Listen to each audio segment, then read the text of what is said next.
அன்பான குழந்தைங்களுக்கு மூலிகை கிறுக்கன் யூடியூப் சேனல் சார்பாக நான் ஒரு பேய் கதை சொல்ல போகிறேன். என்ன கதை? பேய் கதை. இது உண்மையில் நடந்தது. நான் பேய் ஓட்ட போனேன். அங்கே நடந்த நிகழ்ச்சி தான். ஜமுனா மருத்தூர் மூலக்காட்டிலேருந்து மேலே ஏறி போனோம். அவங்க கூப்பிட்டுருந்தாங்க. தம்பி தர்மன்றவருடைய ஒய்ஃபு. பேய் பிடிச்சது நிறைய பேர் ஓட்டிட்டாங்க. சரியாகலை. வர்ற சாமியாரெல்லாம் அடி வாங்கின்னு போகிறாங்க. கண்ணுத்தில் ஒரே ஒரு அறை சும்மா நச்சுன்னு அடிச்சுன்னா ஓடி போடுவாங்க சாமியாரெல்லாம். அப்படியே கொண்ட டரனான பேய். அவன் சொன்னான், அண்ணா பேய் ஓட்டலாமாண்ணா அப்படின்னா. யாருக்குப்பாண்ணா? எங்கள் மனைவிக்கு தான். ஆனால் நீ ஓட்டுவேன்னு எனக்கு தெரில. வந்த நிறைய பேரை வச்சு பார்த்துட்டோம், எல்லாம் அடி வாங்கிட்டு தான் போயிட்டாங்க அப்படின்னாரு. சரிடா, அதை விட பெரிய பேயா அடிக்குமா அப்படின்னா சும்மா அதை விட பெரிய பெரிய டர்ரான பேயெல்லாம் ஓட்டியிருக்கேன். அப்புறம் அவன் என்ன சொன்னான், சரி நான் எவ்வளோ ஆகும் அப்படின்னா. என்னடா தெரிஞ்ச பையனாக இருக்கேன், நான் அவங்ககிட்ட என்னடா கேட்குறது அப்படின்னு சொல்லிவிட்டு ஒரு 2000 ரூபாய்க்கு சாமான் வாங்கணும், பரவாயில்ல இருக்காப்பானான்னு. இருக்குண்ணா போகலாண்ணே அப்படின்னா. ஒரு 5 மணிக்கு மேலே போகலான்னு. அப்புறம் 5 மணிக்கு மேல்ட்டு கீழே இருந்து நாங்கள் மேலே ஏற ஆரம்பித்தோம்.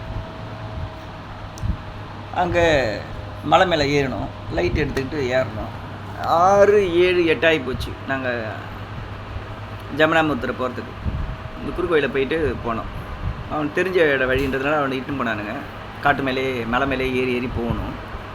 போயிட்டோம். அப்புறம் போனாக்கா அவங்க வீட்டில் உக்காந்துருக்காங்க. ஒரு கடை பங்க் கடை மாதிரி போட்டிருக்காங்க. அப்போ இந்த பொண்ணு வந்து ஒரு ஹாஸ்டலில் தங்கி படித்து வந்திருக்கு.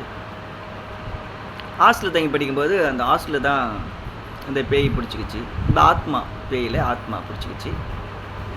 அப்புறம் நான் போன உடனே என்னை பார்த்துச்சு.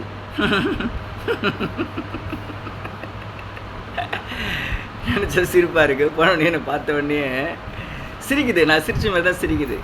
எவ்வளோ பெரிய சாமியார்லாம் வந்துட்டாங்க, அடி வாங்கிட்டு தான் போனாங்க. இவர் என்ன வந்து அடி வாங்கிட்டு தான் போகிறாருன்னு நினைக்கிறேன் அப்படின்ட்டு. சரிம்மா, நான் பேய் ஓட்டுறது வரல, நான் தம்பி கூட வந்தவங்களை பார்த்துட்டு போகலான்னு அப்படின்னு. அப்புறம் எல்லாத்தையும் எடுத்து வச்சு அந்த பொண்ணை வெளியே அனுப்பிட்டோம். அந்த பொண்ணு வந்து ஃபேன் ஷர்ட் தான் போட்டுருந்தது, பையன் மாதிரி, ஆம்பளை மாதிரி. அப்புறம் அந்த பொண்ணை பக்கத்து வீட்டுக்கு அனுப்பிச்சு போக சொல்லிட்டேன். எல்லாம் மார்க்கெல்லாம் போட்டு சக்கரமெல்லாம் போட்டு என்னோடய விஷ்ணுமாயை முன்னே உட்கார வச்சுட்டு விளக்கு ஏற்றி வச்சு அந்த பொண்ணை இட்டுன்னு வாங்க அப்படின்னு. இட்டுன்னு வந்து லைட்டெல்லாம் ஆஃப் பண்ணிவிட்டேன். விளக்கு மட்டும் சுற்றி எரிது ஸ்டார் போட்டு சில சக்கரை வார்த்தையெல்லாம் போட்டுட்டேன். போட்ட உடனே இந்த பொண்ணை இழுத்துன்னு வந்து உட்காந்து அதை நான் எங்கே வேணாலும் உட்காருவான்னு சொல்லி உட்காந்துருச்சு. சொன்னிச்சு, நான் இதில் உட்காந்தா மட்டும் என்னை ஓட்டுற முடியுமா அப்படின்னு. அப்புறம் சில மந்திர வார்த்தைகள், எங்கள் குரு சொன்ன மந்திர வார்த்தைகளெல்லாம் சொல்லி கட்டிட்டேன். சில கட்டுகள் மந்திரம் இருக்குது. அந்த மந்திரத்தை சொல்லி கட்டிட்டு நான் எழுந்திரிச்சு வெளியில் வந்துட்டேன். நீ ஒன்றால் முடிஞ்சால் நீ இதை விட்டு வெளியில் வாங்கிட்டு. அப்போது எனக்கு தம் அடிக்கிற பழக்கமெல்லாம் இருக்குண்டு. இப்போல்லாம் கிடையாது. அப்போது இப்போ நான் சொல்கிறது வந்து ஒரு 10 வருஷம் ஆகிப்போச்சு. தம் அடிக்கிற பழக்கம். அப்படி போயிட்டு தம் அடிச்சு வாடான்னு கூட்டின்னு போயிட்டேன். கூட்டின்னு போனே அந்த பொண்ணு கத்த ஆரம்பிச்சிருச்சு. என்னை வகுத்து விடு, என்னை விடுன்னு எழுந்திருக்க முடியாதானா சில கட்டுக்களை கட்டிட்டு வந்தோடனே விடுன்னு கத்துது. என்னம்மா நீ தான் சொன்ன என்னை ஒன்றும் பண்ண முடியாதுன்னா அப்புறம் நான் கத்தியும் கிடக்கிறேன். எனக்கு சரி நான் போயிடுறேன். நான் அடிக்கல மாட்டேங்க, பேயெல்லாம் ஆத்மாலாம் அடிக்க மாட்டேன். அப்புறம் கேட்டாக்கா நான் யார் ஒருத்தனை ஃபஸ்ட்டு வந்து ஒரு ஊர் தலைவர் பையனா. அங்கே என்ன விசேஷம்னா இதுதான் முக்கியமான பாயிண்ட்டு. கல்யாணம் பண்ணுறதுக்கு பொண்ணு பெரிய பொண்ணாச்சுன்னா ஒரு பையன் வருவான் அந்த வீட்டுக்கு வந்த உடனே அந்த வீட்டு வாசலில் உட்காருவான். அப்புறம் அந்த பொண்ணுக்கு பிடிச்சிருந்ததுன்னா அவங்க தண்ணி கொடுக்க சொல்லுவாங்க. அந்த பொண்ணுடைய அப்பா அம்மா தண்ணி கொடுத்துட்டு வீட்டுக்கு கூட்டின்னு போயிடுவான். அவன் வீட்டுக்கு இவங்களை அனுப்பிச்சி வச்சுடுவாங்க. இவங்களுக்கு 2 பேருக்கும் குழந்தை இருந்ததுன்னா அவங்களுக்கு கல்யாணம் பண்ணி வைப்பாங்க. குழந்தை இல்லைன்னா பொண்ணு வீட்டிலேருந்து வருவாங்க. பையன் சரியில்லை, பையன் ஆம்பளை இல்லை, நான் என் பொண்ணை இட்டுன்னு போயிடுறேன் அப்படின்னு சொல்லுவாங்க. அப்போ மாப்பிள்ளை வீட்டில் என்ன சொல்லுவாங்க, உங்கள் பொண்ணு வரடி, நீங்கள் கூட்டின்னு போயிடுங்க. இது தாங்க அவங்களுக்குள்ளது. இந்த பையன் என்ன பண்ணியிருக்கான், அந்த செத்துட்டனவன் குழந்தை தங்காமல் இருக்கிற மாதிரி பண்ணிக்கிட்டு ஒரு 10-15 பொண்ணுங்களை மாரி அவன் இட்டுன்னு வந்து வச்சு இப்போ ஒரு வருஷம் கொடுத்துன பண்ணிட்டு இப்படி பண்ணியிருக்கான். அந்த பையன் பொண்ணுடைய அண்ணனுக்கு என்ன பண்ணிட்டாங்க, ஏதோ நடந்து போச்சு, செத்து போயிட்டான். அப்புறம் அங்கே அந்த பையன் செத்த உடனே இந்த பொண்ணு அந்த ஹாஸ்டலில் தான் படிச்சுட்டு இருந்தா. ஹாஸ்டலில் படிக்கும்போது இந்த பையன் பிடிச்சிக்கிட்டான். இவன் கூட ஒரு 5-6 பேய்ங்க, 5-6 ஆத்மா. ஒருத்தர் வந்து குறவுறவர், அந்த ஆத்மாவும் பிடிச்சின்னு இருக்குது. அவர் எப்படி இறந்தாருன்னு அதெல்லாம் சொல்லலை. அப்புறம் ஒரு பெண்ணு ஒன்று, அப்புறம் ஒரு சின்ன பையன், அப்புறம் வயசானவர். இது மாதிரி ஒரு 5 பேர் பிடிச்சிக்கிட்டாங்க. 5 குரலில் பேசுதுங்க.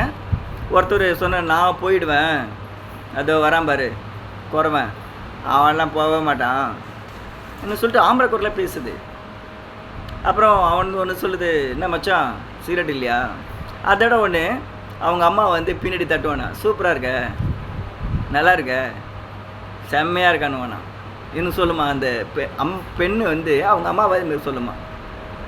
அப்புறம் கண்ணத்தை பிடிச்சி அப்படின்னுமா. அப்புறம் பொம்பளை பிள்ளைங்க போச்சுன்னா இங்கே நின்று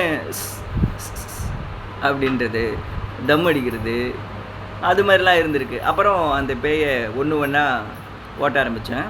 அதுதான் சொன்னிச்சு, என்னை ஒருத்தர் வந்து தலையில் வந்து சாணியை தூக்கி வச்சு மேலே ஊற்றி என்னை அடித்தாங்க, அதனால தான் நான் அடித்தேன். அம்மிக்கையில் தூக்கி தலையில் வச்சாங்க, அவனையும் அடிச்சிட்டேன்.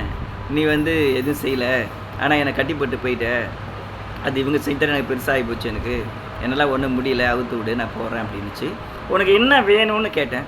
எனக்கு உன்னால் தர முடியாது, நான் தலைவர் பையன், நான் வந்து நல்லா ஃபேன் ஷர்ட்டெல்லாம் நல்லா போடுவேன், நல்லா டிப்டாப்பாக இருப்பேன் அப்படின்னு. அந்த நேரத்தில் எங்கே போய் ஃபேன் எடுக்க முடியும்? நான் ஒரு ஃபேன் ஷர்ட்டை எடுத்தேன், ஆனால் ஒரு நாள் யூஸ் பண்ணிட்டேன், அழகாக மடித்து வச்சுருக்கேன். நான் சொல்கிறேன், அது ஃபேண்ட்டு வச்சுருக்கேன், எடுத்துகிட்டு வந்து வச்சுருக்கேன், இதை போட்டுக்கன்றதுக்கு கரெக்டாக சொன்னிச்சு. நீ ஒரு நாள் யூஸ் பண்ணிவிட்டு என்கிட்ட கொடுக்குறேன்னா ஒன்றும் இல்லாதவனா என்கிட்ட கொடுக்குற அப்படின்னு சொன்னிச்சு. எனக்கு எதுவுமே வேண்டாம், நான் கிளம்புறேன், உனக்கு வந்து தொல்லை தாங்கலை அப்படின்ட்டு. இன்னொரு பேய் வந்து சொல்லுது, நான் உன் கூடியே வந்துடுறேன், நான் உனக்கு வேலையெல்லாம் செய்கிறேன். எந்த பேய் ஆத்மா? அப்போல்லாம் வந்து ஒரு இதை விட சின்ன வயசு எனக்கு, 10 வயசுனா பாருங்களா, இப்போ 50 வயசு 40 வயசு எனக்கு. இதை எங்கடா கூட்டு போய் என்னடா பண்ணுறது? இப்போ என்ன கண்டிப்பாக நான் அதை கேட்ச் பண்ணி வந்துட்டுருப்பேன் நமக்கு வேலை செய்யறதுக்கு. இப்போ நான் விஷ்ணுமாயா, கருங்குட்டி, மணி குடிச்சதெல்லாம் இருக்க மாதிரி அது மாதிரி நான் அதை வச்சு நல்லா பண்ணியிருப்பேன். அப்போ எனக்கு அந்த இதெல்லாம் கிடையாது. எனக்கு சிக்கூட நம்மக்கிட்ட இல்லாத இருக்க வரப்போகுது அப்படின்னு சொல்லி விட்டுட்டேன். அது மாதிரி பேய் ஓட்டுற வேலை வந்து ஒவ்வொரு நேரத்தில் வந்து அற்புதமாக நடக்கும், தமாசாவும் இருக்கும். அது பண்ணுறதுங்கெல்லாம் வந்து அவ்வளோ ஒரு சேட்டெல்லாம் பண்ணும். நான் வந்து ஒரு பேய்ங்கெல்லாம் அடிக்க மாட்டேன். நிறைய சாமியெல்லாம் இருக்காங்க, வந்து கொம்பை வச்சு அடிப்பாங்க, வந்து இது அம்மிக்கையில் தூக்கி வைப்பாங்க, முடியை பிடிச்சி இழுத்துன்னு போவாங்க. நமக்கு அதெல்லாம் கிடையாது. என்னுடைய குருநாதர் மந்திரத்தினால் அதை கட்டிடு, 33 தேவரைகளும் கட்டலாம், அடிக்க வர பேயை கட்டலாம், குறுக்க வர பாம்பை கட்டலாம், திக்கை கட்டலாம், திசையை கட்டலாம், முக்கை கட்டலாம், மூளையை கட்டலாம். இதெல்லாம் வந்து மாந்திரிகத்தினால் கட்ட முடியும். அது மாதிரி ஒரு பயிற்சினால் பேய் ஓட்டுற வேலையெல்லாம் வந்து சிம்பிளாக பண்ணிக்கலாம். அப்புறம் ஆத்மா கிட்ட பேசுகிறது, இதுவும் எங்கள் குருஜி தான் இதை ஓப்பன் பண்ணி விட்டார். ஆத்மாட்ட எப்படி பேசணுன்னா, அந்த ஆத்மா பேரை வச்சு அந்த வீட்டில் இருக்காங்க, இறந்து போயிட்டாங்கன்னா அவங்க வீட்டில் ஒருத்தவங்களை கூட்டின்னு வந்து, அவங்க யார்கிட்ட அன்பாக இருப்பாங்க அவங்கள கூட்டின்னு வந்து அவங்கள நிற்க வச்சு, இதனுடைய பேரை, இவருடைய செத்து பண்ணார்ல அவருடைய பேரை வச்சு நம்ம மாந்திரிகத்தில் வந்து எல்லா சாமியும் கூப்பிட்டு நம்ம கூப்பிடும்போது அவங்க மேலே வந்து இறங்கும். அப்படின்னா அவங்களா தான் இருப்பாங்க. ஒரு பகுதி வந்து இறங்கும்போது அவங்கள வந்து அது ஆட்கொண்டுட்டு அவங்க பேசுகிறத விட எகுத்து பேசும், அதிகமாக பேச வைக்கும். அப்போது நிறைய பேர் சொல்கிறாங்க, இது ஒரு 2 செகண்ட் 3 செகண்ட் அவங்க வாய்ஸில் பேசுது அப்படின்னு நிறைய பேர் சொல்லியிருக்காங்க. நான் அங்கே வள்ளியம்மை நகரில் இருக்கேன், சென்னை 5 வள்ளியம்மை நகர், நெற்குன்றம் சாலை, சென்னை 107. அது கூட சேர்த்துது. இதெல்லாம் இப்படிலாம் நான் பேய் ஓட்டியிருக்கேன். அப்புறம் பார்த்துக்கிட்டு பேய் விட்டுருக்கேன். அப்புறம் இந்த நம்ம ஒரு சமுதாயத்தை சேர்ந்தவங்க, அவங்கள குறை சொல்லக்கூடாது, ஷார்ட் அடிக்கிறவங்க, அவங்க எனக்கு நிறைய கஸ்டமரு. அவங்க வீட்லேயும் நான் இங்கே இருந்துக்கிட்டே வெளியூருக்கெல்லாம் நான் என்னோட இது மாதிரி வீடியோ பார்த்துக்கிட்டு நமக்கு ஓட்டி நான் சரி பண்ணியிருக்கேன். பேய் வந்து நம்ம படம் இது அடித்து இல்லை கருப்புறத்தை பக்கத்தில் வச்சு தான் பண்ணணும் ஒன்றும் கிடையாது. நம்மளை பார்த்தாவே பேய் ஓடும். ஆமாங்க, பார்த்தா பேய் ஓடும், என் கண்ணை பார்த்தா பேய் ஆடும். அப்போது உன் கண்ணில் என்ன இருக்குது? சில வசீகரம் அதுக்குள்ளே நான் ஆட் பண்ணி வச்சுருக்கேன், இறங்க வச்சுருக்கேன். இது தியானத்தினால், தியான பயிற்சினால் இந்த கண் பார்வையில் ஒரு பேயை வந்து வர வைக்கிறது. இப்போ பார்த்தாங்கன்னா என்னுடைய பேஸ் வந்து அவங்களுக்கு வந்து மாறும். அப்புறம் இன்னும் கொஞ்சம் பார்த்தாங்கன்னா எனக்கு வந்து என்னுடைய தலை வந்து அவங்களுக்கு டீபிளாக தெரியும். அப்புறம் இன்னும் கொஞ்சம் பார்த்தாங்கன்னா என்னுடைய உருவம் அவங்கள சுற்றி வர்றதா அவங்க நினைப்பாங்க. அப்போ வந்து ஆட ஆரம்பிச்சுடுவாங்க, கத்த ஆரம்பிச்சுடுவாங்க. சில பேர் நாக்க தொங்க விட்டுக்கிட்டு ஆடுவாங்க. அது கேட்டால் காளி அம்மா அப்படின்லாம் சொல்லுவாங்க. இதுமாரி பேய் ஓட்டுற கதை நிறைய இருக்குது. இன்றைக்கி இந்த கதையை முடிச்சுக்கிறோம். நாளைக்கு இதை விட சூப்பர் கதை. அந்த கதை சித்தரசூர், கடலூர் மாவட்டம் பண்ருட்டி வட்டம் சித்தரசூரில் ஒருத்தவனுக்கு வந்து முனி இறக்கிறதுக்கு போனேன். ஆனால் அது நேராக வீடியோ எடுக்காத போயிட்டோம். அதை நான் வீடியோ எடுத்தால் சரியாக பையன் இருக்கானே சரி அப்படின்னு நினச்சிட்டோம். ஆனால் அது அந்த பையனை வச்சுக்கிட்டே நான் உங்களுக்கு அந்த வீடியோ போடுறேன்.